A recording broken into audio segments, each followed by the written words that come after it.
அன்பார்ந்த முருக பக்தர்களுக்கு வணக்கம். நான் ஜெயம் கோபி. இந்த காணொலி எது சம்மந்தமானதுன்னா, தனிகா தெய்வ குழந்தை. அந்த குழந்தையோட ஆப்ரேஷன் நல்லபடியாக முடிஞ்சது இன்றைக்கி காலையில். இந்த காணொலி நீங்கள் பார்க்குற நேரம் வந்து ஞாயிற்றுக்கிழமை பார்ப்பீங்க. நான் சனிக்கிழமை இந்த காணொலி பதிவு செய்கிறேன். இப்போ தான் என்னோடய தியானம் முடிச்சுட்டு சில விஷயங்கள் வந்து சொல்லலாமா வேண்டாமான்னு ஒரு பெரிய குழப்பத்தில் இருக்கும்போது, இல்லை சொல்லுவோம், என்னால் கண்டிப்பாக இந்த விஷயத்தை எல்லோரும் தெரிஞ்சுக்கணும் அப்படின்னு சொல்லி நான் இந்த காணொலி பதிவு செய்கிறேன். இந்த காணொலி எது சம்மந்தமானது அப்படின்னா, தனிகா தெய்வ குழந்தை நல்லபடியாக ஆப்ரேஷன் முடிந்தாலும் நான் வந்து ஒவ்வொருத்தர்கிட்டையும் ஒவ்வொரு விஷயங்கள் வந்து சொல்லியிருக்கேன். இந்த கர்ம ஆராய்ச்சி சம்மந்தமாக நிறைய முருக பக்தர்கள் பேசுகிறப்போ, எனக்கு ஏன் இந்த துன்பம், நாங்கள் இவ்வளோ கும்பிட்டு ஏன் வந்து முருகன் எங்களை கைவிட்டார், நாங்கள் எத்தனையோ வகையில் வந்து என்னென்னோ வழிபாடெலாம் செஞ்சுருக்கோமே, அறுபடை முருகர் கோயிலில் மாதந்தோறும் வாரந்தோறும் வருடந்தோறும் தவறாமல் நாங்கள் போவோம், அப்படி போய் ஏன் எங்களை முருகர் கைவிட்டார் அப்படின்னு சொல்லி நிறைய முருக பக்தர்கள் கேட்பாங்க. நான் ஒவ்வொரு ஆட்டையும் என்ன சொல்கிறேன், அம்மா உங்களோட சோதனைக்கும் உங்களோட ஊழ்வினை கர்மனைக்கும் தெய்வத்து மேலே பழி போடாதீங்க. அந்த தெய்வம் வந்து எல்லா சூழ்நிலையிலும் உங்களை காப்பாற்றிக்கிட்டே இருக்குது. இதை வந்து உணருங்க. ஏற்கனவே நம்ம ஆல்ரெடி நிறைய பாவம், நிறைய புண்ணியம், நிறைய எல்லாத்தையும் சேர்ந்து சுமந்துக்கிட்டு இருக்கோம். அந்த சமயத்தில் இன்னும் தெய்வம் மேலே நம்ம பழிபட திரும்ப அது நம்ம கர்மா ஒரு வகையில் சேர்ந்துக்கிட்டே இருக்கோம் அப்படின்னு சொல்லி நான் எல்லாத்தையும் சொல்லுவேன். அந்த கர்மா ஆராய்ச்சியில் இன்றைக்கி ஒரு விஷயம் நடந்துச்சு. இதுவும் கிட்டத்தட்ட அந்த கர்மா சம்மந்தப்பட்டது தான். இது நான் சொல்லக்கூடியது வந்து ஏதோ சிம்பத்திக்காகவோ இல்லை வந்து இப்படி செஞ்சால் அப்படி வரும் அப்படின்லாம் கிடையாது. ஒரே ஒரு விஷயம் மட்டும் உங்களை வந்து கடவுள் வழிபாட்டிலையும் இந்த மாதிரி புண்ணிய செயல்களிலும் வந்து இயற்கையை வந்து காப்பாற்றும். என்னென்னா, ஒரு பெரிய துன்பம் அனுபவிக்க போகிறீங்க, நீண்ட நாட்களுக்கு அப்புறம் அந்த துன்பம் பெருசாக வரப்போகுது அப்படின்றக்கப்போ நீங்கள் முருகர் வழிபாட்டில் உள்ளே போக போக ஏன் கோயிலுக்கு போகணுன்னு டென்ஷன் வருது, ஏன் முருகரை கும்பிட்டோடனே சோதனை வருது, ஏன் வந்து நம்ம மற்ற நேரத்தில் வெளியே இருக்கும்போது நல்லாயிருக்கும், கோயிலுக்குள்ளே போனதுக்கப்புறம் ஏன் அவ்வளோ பெரிய டென்ஷன், அவ்வளோ பெரிய ஏதாவது ஒரு சம்பவம் நடந்து நம்ம மனசை பாதிக்குது அப்படின்னா, இறைவன் உங்களுக்கு பெரிய துன்பத்தை சின்னதாக மாற்றுறது. இதுதான் உண்மை. அப்படி தான் இன்றைக்கி இந்த சம்பவம் நடந்துச்சு. தனிகா தெய்வ குழந்தைக்கு நான் தொடங்கினதுலேருந்தே இந்த அம்மா வந்து எனக்கு எப்படி தொடர்புங்கிட்ட கேட்டாங்கன்னா, முதல்ல வந்து அவங்க யாருன்னு தெரியாது. எனக்கு எப்பயுமே ஒரு 4-5 கால் தொடர்ந்து யாருன்னா அடித்தாங்கன்னா ஏதோ ஒரு விஷயத்துக்காக தான் கூப்பிட்றாங்க, ஏதோ ஒரு முக்கியமான விஷயம் இருக்குதுன்னு சொல்லி நான் வந்து அவங்க தொடர்பு கொண்டு பேசுவேன். அப்போ இவங்க கூப்பிட்ற நேரம் என்னால் எடுக்க முடியல. அதுக்கப்புறம் வாட்ஸ்அப்பில் பார்த்தா அவங்க குழந்தையோட ஃபோட்டோ அனுப்பியிருந்தாங்க. இந்த குழந்தைக்கு வந்து உதவி தேவைப்படுது சார் அப்படின்னாங்க. பெரும்பாலான எல்லா தெய்வ குழந்தைங்களும் கேட்குற மாதிரி தான் இவங்களும் கேட்குறாங்க அப்படின்னு சொல்லி நான் வந்து இந்த விஷயத்தை வந்து அவங்ககிட்ட பேசும்போது அவங்க சொன்னாங்க, ஒரு பெரிய தொகை சொன்னாங்க இந்த குழந்தைக்கு. நான் சொன்னேன், அம்மா நான் வந்து இது வரைக்கும் காக்லியர் மிஷினே ஒரு 3 நாள் தான் கொடுத்துருக்கேன். ஆனால் இந்த நார்மல் டிஜிட்டல் மிஷின் வந்து கிட்டத்தட்ட ஒரு 83-84 குழந்தைங்களுக்கு கொடுத்துருக்கேன். திடீர்னு வந்து இப்படி நம்ம இவ்வளோ பெரிய தொகை கிட்டத்தட்ட அவங்க சொன்னது வந்து அப்போ 10 லட்ச ரூபா ஆகும் அப்படின்னு சொன்னாங்க. நான் அப்போ தான் போரூரில் ஆரிக்கில் நம்ம ரமேஷ் சாருன்னு சொல்லி அவர் எனக்கு புதுசாக கிடைக்கிறார், நட்பாக கிடைக்கிறாரு. அப்போ அவர் வந்து, சார் இந்த மாதிரி இந்த குழந்தைக்கு உதவி கேட்குறாங்க, செய்யலாமா அப்படின்னு சொல்லி நான் கேட்குறப்போ அவர் உடனே வந்து ஒரு விஷயம் சொன்னார். இல்லை சார், இதுக்கு வந்து அரசு சார்ந்து ஒரு உதவி கிடைக்கும், அது கிடைச்சிதுன்னா ஒரு தொகை கம்மியாகும் சார், பண்ணலான்னாரு. அப்போ எங்கே பண்ணலான்றக்கப்போ பாண்டிச்சேரியில் பண்ணலாம் அப்படின்னு சொல்லி சொன்னார். ஆனால் வந்து அரசு சார்ந்து உதவி போகிறப்போ ஒரு பெரிய ரூல் இருக்குது. அந்த குடும்பத்தில் யாராவது ஒருத்தங்க அரசு வேலையில் இருந்தாங்க, அப்பாவோ இல்லை அம்மாவோ அரசு வேலையில் இருந்தால் அந்த உதவி கிடைக்காது. இது வந்து எனக்கு கேட்டு பெரிய ஷாக் ஆச்சு. அதுக்கப்புறம் அந்த அம்மா ஒரு வாட்டி என்கிட்ட சொன்னாங்க, சார் இந்த குழந்தைக்கு வந்து வர ஜூலை மாதம் பர்த்டே, ஜூலை 9ஆம் தேதி பர்த்டே, ஆனால் 8 வயசு இப்போ ஆகுதுங்க சார், 9 வயசுக்கு மேலே இந்த குழந்தைக்கு ஆப்ரேஷன் பண்ணால் அது பண்ணியும் ப்ரோஜனம் இல்லை டாக்டர் சொல்லியிருக்காங்கப்போ அதை நான் திரும்ப ரீகன்ஃபார்ம் பண்ணுறேன். அவங்களும் அப்படி தான் சொன்னாங்க. ஏன்னா அதுக்கப்புறம் சில நம்ம உடம்புல நிறைய மாற்றம் நடக்குது, நரம்பு சம்மந்தமான எல்லா வளர்ச்சி அடைஞ்சதுனால அது பண்ணுறதுக்கு அப்புறம் அந்த ஆப்ரேஷன் வந்து எடுபடாதுன்னாங்க. அப்போ 8 வயசுக்குள்ளேயே பண்ணோம் அப்படின்னு சொன்னதுலேருந்து அந்த குழந்தைக்கு பெரிய பெரிய முயற்சியெல்லாம் நானும் எடுக்கிறேன். அதில் நிறைய பேர்ட்ட நானே வந்து உதவி கேட்டேன், இந்த குழந்தைக்கு பண்ணுங்கள் அப்படின்னு இருக்கும்போது ஒரு சில பேர் வந்து பண்ணாங்க, ஒரு சில பேர் பண்ணலை. அது எல்லாமே இயற்கையை தீர்மானிக்கிறதா, யார் பண்ணணும் யார் பண்ணக்கூடாதுன்னு சொல்லிட்டு. அதில் ஒரு சில விஷயங்கள் வந்து நான் ஆச்சரியப்பட்டது என்னென்னா, சார் எந்த பாவமே நாங்கள் செஞ்சதில்லை, எந்த யாருக்கும் நாங்கள் தீங்கு விளைவிச்சதில்லை, ஆனால் எங்களுக்கு மட்டும் ஏன் இவ்வளோ பாவம், ஏன் இவ்வளோ சோகம், ஏன் என் குடும்பத்தில் இத்தனை வயசாயும் பொண்ணு கல்யாணம் நடக்கலை அப்படின்ற மாதிரி ஒரு அம்மா வராங்க. அந்த அம்மாகிட்ட சொல்கிறேன், அம்மா நீங்கள் அவங்ககிட்ட நான் திரும்ப கேட்குறேன், அம்மா நீங்கள் பொருளாதார ரீதியாக நல்லா இருக்கீங்களான்னா, ஆமாம் நல்லா இருக்கேன் சார், இறைவன் எந்த குறையும் வச்சதில்லை அப்படின்னாங்க. அப்போ அதே மாதிரி தான் தனிகா குழந்தைக்கு இந்த மாதிரி ஒரு ஹெல்ப் பண்ணுங்கள் அப்படின்னு சொல்லி நான் அவங்கக்கிட்ட வந்து கேட்குறேன். அவங்க பண்ணுறேன்னு சொன்ன நம்பிக்கையில் இவங்க அம்மாக்கிட்டேயும் சொல்லி, அம்மா உங்கள் குழந்தைக்கு உதவி கிடச்சிருச்சு, ஒருத்தவங்க வந்து பண்ணுறேன்னு சொல்லியிருக்காங்க. இது இந்த கன்னி லக்னம் மிதுன லக்னம் சார்ந்து தான் மேக்ஸிமம் இந்த எல்லாரும் உதவி பண்ணாங்க. இதெல்லாம் வந்து நடந்து ஒரு 3 மாதம் இருக்கும். இப்படி நடக்குது. இப்படி தொடர்ந்ததுக்கப்புறம் அந்த ஹெல்ப் பண்ணுறேன்னு சொன்னவங்க அதுக்கப்புறம் எனக்கு ஃபோனே பண்ணலை. நானும் தொடர்பு கொண்டாலும் அவங்க எடுக்கவே இல்லை. எனக்கு ஒன்றுமே புரியல. நம்ம வந்து கேட்டு தானே இவங்ககிட்ட சொன்னோம். அம்மா அந்த குழந்தைக்கு பண்ணுறீங்களான்னா அவங்களும் பண்ணுறேன்னு சொன்னாங்க. இதை நம்பி நம்ம அப்பா அம்மாகிட்டே சொல்லிட்டோம். அவங்களுக்கு ஒரு பெரிய தைரியம் வந்துருச்சு. இன்றைக்கி பண்ணலாம், நாளைக்கு பண்ணலான்னு சொல்லி அதுக்கப்புறம் அப்படியே தள்ளி தள்ளி போகுது. நானும் விட்டுட்டேன் அதுக்கப்புறம். ஸோ எனக்கு என்ன ஒரு பெரிய வருத்தம்னா, நம்ம வாழ்க்கையில் வந்து ஒருத்தங்களுக்கு உதவி செய்கிறோன்னா செஞ்சிடணும். இல்லைனா சொல்லவும் கூடாது. ஒருவேளை செய்கிறேன்னு சொல்லிட்டு செய்யாமல் போனாலும் அது ஒரு பெரிய கர்மா தான். அப்போ அவங்க சொன்னது வந்து எனக்கு ஞாபகம் வந்துச்சு. நாங்கள் யாருக்கும் எந்த கெடுதலும் செஞ்சதில்லையே, ஏன் எங்கள் பொண்ணுங்க மட்டும் இப்படின்றப்போ, கண்டிப்பாக இந்த மாதிரி செஞ்சனால அவங்களுக்கு அப்படி நடந்துச்சுன்னு சொல்ல, இது ஒரு பெரிய கர்மா சுழற்சியில் வந்து ஒரு விஷயத்தை வந்து நான் கண்டுபிடிச்சேன். நான் வந்து திரும்ப திரும்ப சொல்கிறேன், யாரையும் புறம் பேசாதீங்க. ஒருத்தர் வந்து குடிகாரனை பார்த்தாலே ரொம்ப கேவலமாக பேசுவாராம். குடிகாரனை பார்த்தாலே ரொம்ப ரொம்ப ரொம்ப தகாத வார்த்தையில் சும்மா குடிச்சு போனவங்க கூட திட்டுவாராம். கடைசியில் அவங்க வீட்டில் ஒரு 2 பசங்க பிறந்து அந்த 2 பசங்களும் பெரிய குடிகாரனாகி அவங்க கடைசியில் சூசைட் பண்ணுற அளவுக்கு போனாங்க. அவர் இது சொன்னதுனால அது அப்படின்னு கிடையாது. ஆனால் நல்லவனும் கெட்டவனும் யாராக இருந்தாலும் கேவலமாக பார்க்கக்கூடாது. அதே சமயத்தில் நம்ம இந்த உதவி சார்ந்த விஷயத்தில் வந்து அதுக்கு தான் முன்னோர்கள் ஒரு பழமொழி சொன்னாங்க, உதவி செய்யலாலும் பரவாயில்ல உபத்திரம் செய்யாதன்னு சொல்லி. அப்போ இவங்க செய்யாமல் போயிட்டாங்க. நானும் முருகப்பெருமான்கிட்ட வேண்டிக்கிட்டு சரி ஏதாவது ஒரு வகையில் அதிசயம் பண்ணுறப்போ தான் அந்த பொண்ணு கடகலக்கணும்னு எனக்கு தெரிய வருது. கடகலக்கணும்னு நம்ம லக்கணம், நான் என்னோடய லக்கணம் கடகலக்கணம் தானே அப்படின்னு சொல்லி அதுக்கப்புறம் அந்த குழந்தை விஷயத்தில் வந்து ரொம்ப சின்சியராக இறங்கி எல்லார்ட்டையும் உதவி கேட்குறேன். நிறைய பேர் சம்மந்தப்பட்டவங்க வந்து எனக்கு அப்போ தான் வந்து ஒரு பெரிய ஆச்சரியம் என்னென்னா, தினமும் எனக்கு மெசேஜ் அனுப்பிச்சு இந்த பிரச்சனை அந்த பிரச்சனை இவ்வளோ இது அதுன்னு சொன்னவங்க கூட இந்த குழந்தைக்கு வந்து உதவி கேட்டதுக்கப்புறம் ரிப்ளை பண்ணாமல் இருந்தாங்க. சரி ஓகே ரைட்டு, யாராவது ஒருத்தர் முருகர் அனுப்புவார் கண்டிப்பாக நான் நம்பியிருக்கேன் அப்படின்னு அந்த அம்மாகிட்ட சொன்னேன். அதேமாதிரி முருகர் அனுப்புனார். நிறைய பேர் வந்து இந்த குழந்தைங்க வந்து ஹெல்ப் பண்ணாங்க. ஹெல்ப் பண்ணி ஒவ்வொருத்தையும் கேட்பேன், நீங்கள் இந்த ஹெல்ப் பண்ணி முடிச்சதுக்கப்புறம் இந்த குழந்தைக்கு ஒரு பெரிய விதியை மாற்ற போகிறீங்க, அதோட எதிர்வினை எது வந்தாலும் பயந்துடாதீங்க. ஒரு 24 மணி நேரம் 48 மணி நேரத்தில் ஏதாவது நடந்துச்சுனாலும் சொல்லுங்கள், நான் கண்டிப்பாக அதுக்கு உண்டான காரணம் சொல்கிறேன்னுவேன். அதில் ஒரு சில பேர் கண்டிப்பாக இந்த குழந்தைக்கு ஹெல்ப் பண்ணும்போதே எங்களுக்கு விபத்தாச்சு சார், நாங்கள் வந்து அது சம்மந்தமாக ஒரு விஷயம் பேசுகிறப்போ நடந்துச்சு அப்படின்லாம் சொல்லியிருக்காங்க. இது எல்லார் வாழ்க்கையில் நடக்கிறது தான். ஏன்னா உங்களுக்கு பெரிய அளவுக்கு ஒரு விபத்து வரப்போது, ஒரு ஆபத்து வரப்போகுதுன்னா இயற்கையை வந்து நம்ம இந்த குழந்தைக்கு வந்து செய்கிறப்போ இந்த மாதிரி குழந்தைங்களுக்கு செய்கிறப்போ அது கர்மாவை மாற்றி ஒரு சின்ன இதுவாக கொடுத்துரும். ஆனால் நம்ம அந்த சின்னதுக்கே பயந்துடும், அதுதான் உண்மை. அப்படி இருக்கும்போது இந்த குழந்தையோட ஆப்ரேஷன் வந்து பாண்டிச்சேரியில் பிளான் பண்ணுறாங்க. பாண்டிச்சேரியில் பிளான் பண்ணதுக்கப்புறம் யதார்த்தமாக நான் போரூர் விளக்கு கடை போகிறப்போ அந்த போரூர் அவங்க ஆரிக்கல் அங்கே தான் இருக்காங்க. அங்கே போய் கேட்குறப்போ இந்த குழந்தைக்கு வந்து இந்த மாதிரி மிஷின் போட்டால் இன்னும் பெட்டர் சார் அப்படின்னோடனே எனக்கு ரொம்ப ஷாக் ஆகிடுச்சு. நான் அப்பயே சொன்னதுன்னா பெட்டரான மிஷின் தான் அந்த குழந்தைக்கு கொடுக்கணும், நீங்கள் ஏன் வந்து இதை சொன்னீங்க அப்படின்னா, இல்லை சார் உங்கள் பட்ஜெட்னா, அம்மா பட்ஜெட்லாம் வேண்டாம், நம்ம வீட்டு குழந்தைக்கு நம்ம பொண்ணுக்கு என்னோடய பொண்ணுக்கு என்ன செய்யணும் அதே தான் இந்த பொண்ணுக்கு செய்யணும்னு சொல்லிட்டு அதுக்கப்புறம் திரும்ப மாறுது.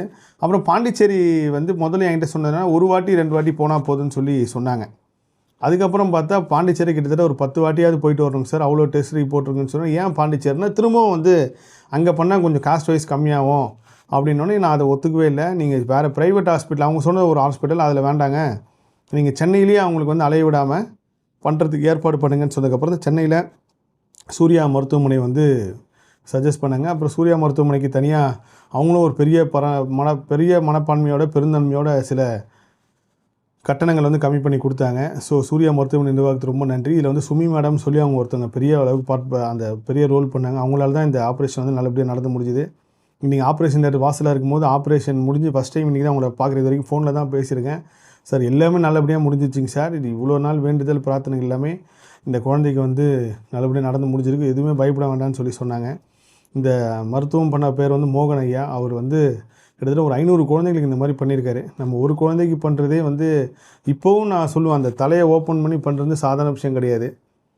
தேரையர் சித்தர் வந்து இந்த மாதிரி ஒரு ராஜாக் பண்ணாருன்னு சொல்லி நம்ம ஹிஸ்ட்ரியில் படிச்சிருப்போம். அந்த மாதிரி ஒரு குழந்தைக்கு பெரியவங்களே பயப்படுவாங்க, ஆனால் இந்த ஒரு குழந்தைக்கு நடக்குதுன்றப்போ அந்த பதட்டம் இருந்துச்சு. நேற்று நைட்டு வந்து வெள்ளிக்கிழமை அந்த குழந்தைக்கு மொட்டை அடித்து காலை ஆப்ரேஷன் தயார் பண்ணுறாங்கன்னு சொல்லி அந்த ஃபோட்டோ பார்த்து என்ன அறியாமல் ஏதோ ஒரு மனசு வந்து கலங்கிடுச்சு. இத்தனை குழந்தைங்க மிஷின் கொடுக்குறப்போ நான் கலங்கினதில்லை. மேபி அந்த கடக லக்னம்ன்றனால அந்த ஒரு கனெக்ட் இருக்குன்னு நினைக்கிறேன். அதுக்கப்புறம் நல்லபடியாக முடிஞ்சு வெளியே வந்தாங்க. வந்ததுக்கப்புறம் நான் வந்து வடபழனி கோயிலில் முருகரை பார்த்து நன்றி சொல்லிட்டு, இது முழுக்க நடந்த காரணம் வந்து முருகப்பெருமான் தான். அந்த அம்மாவுக்கு வந்து நான் சொன்ன, அம்மா நிறைய குழந்தைங்க வெயிட் பண்ணிகிட்ருக்காங்கம்மா, இப்போ உங்கள் குழந்தைக்கு செஞ்சு அவங்க எல்லாேருக்கும் நின்று போவோம், நான் முருகர்கிட்ட உத்தரவு கேட்குறேன், முருகர் உத்தரவு கொடுத்தா கண்டிப்பாக செய்வோம் அப்படின்னு சொன்னேன். உத்தரவும் கிடச்சிது. உத்தரவு கிடச்சதுக்கப்புறம் நான் அவங்ககிட்ட சொன்னது என்னென்னா, அம்மா உங்கள் குழந்தைக்கு செய்யணுன்னா கிட்டத்தட்ட ஒரு 4-5 குழந்தைங்களோட மருத்துவத்தை நிப்பாட்டிட்டு தான் செய்யணும். ஏன்னா இது ஒரு பெரிய பொருளாதாரம். கண்டிப்பாக ஏதோ ஒரு வகையில் நல்லதுக்கு தான் இருக்கும் இந்த விஷயம். நீங்கள் 9 வயசுக்கு மேலே பண்ணால் இந்த குழந்தை எடுபடான்னு சொன்னனால நான் எல்லா பெற்றோர்கிட்டையும் அனுமதி கேட்டு நான் சொல்கிறேன். இதுக்கு முன்னாடி நான் வந்து அவங்களுக்கு வாக்குறுதி கொடுத்துருக்கேன் ஆப்ரேஷன் பண்ணுறேன்னு சொல்லி. அப்படின்னு அவங்க எல்லாருமே பெருந்தன்மையாக ஒத்துட்டாங்க. அதில் குழந்தை தன்ஷிகான ஒரு குழந்தை, இன்னொருத்தங்க ஒரு சில பேர்லாம் வந்து ரொம்ப பெருந்தன்மை இல்லை சார் ஃபஸ்ட்டு அந்த குழந்தைக்கு பண்ணுங்கன்னாங்க. அப்போ தான் அந்த காணொலியை நான் பதிவு செய்தேன். அப்போ இன்னைக்கு காலையில் முருகப்பெருமானை பார்த்து நன்றி சொல்லிட்டு கோயில் பிரசாதம் எடுத்துகிட்டு நான் போனேன். போனதுக்கப்புறம் கிட்டத்தட்ட 10 மணிக்கு நாங்கள் போகிறேன். ஒரு 2-3 மணி நேரம் அங்கேயே இருந்தேன். ஒரு 12:30 மணி வரைக்கும் குழந்தை ஆப்ரேஷன் முடிஞ்சு வெளியே வரல. அதுக்கப்புறம் அப்போ தான் சுமி டாக்டர் வந்து சொன்னாங்க, இது மாதிரி அனுஸ்தீசியா கொடுத்துருக்கோம், ஒரு 2 ஹவர்ஸாவது ஆகணுன்னே நான் கிளம்பிட்டேன்.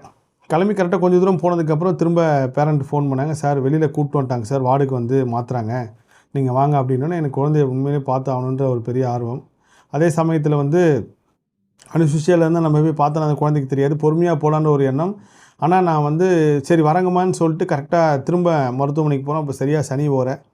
என் கார்லேருந்து இறங்கி சூர்யா ஹாஸ்பிட்டலுக்கு உள்ளே நுழைகிறேன்.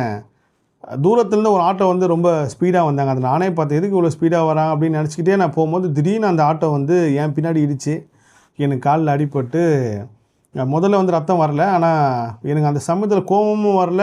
ஏன்னா எதுக்கு சும்மா நடந்து போகிறவனை வந்து இப்படி இடிச்சிட்டானேன்னு அந்த பையனுக்கு வந்து ரொம்ப சின்ன பையன், ஆட்டோ ஓட்டின பையன், ஏங்கண்ணா இவ்வளோ ஸ்பீடாக வந்தா, இது ஹாஸ்பிட்டல் ஆச்சு, நீ என்ன இவ்வளோ ரிவர்ஸ்லேயே இவ்வளோ வேகமாக வரேன்னு சொன்னால் அங்கே எல்லாருமே திட்டினாங்க அந்த தம்பியை. அதுக்கப்புறம் நானும் வந்து எதுவும் பேசாமல் கொஞ்சம் உள்ளே போனதுக்கப்புறம் பார்த்தா ஃபேண்ட்டு எல்லாமே ரத்தம்.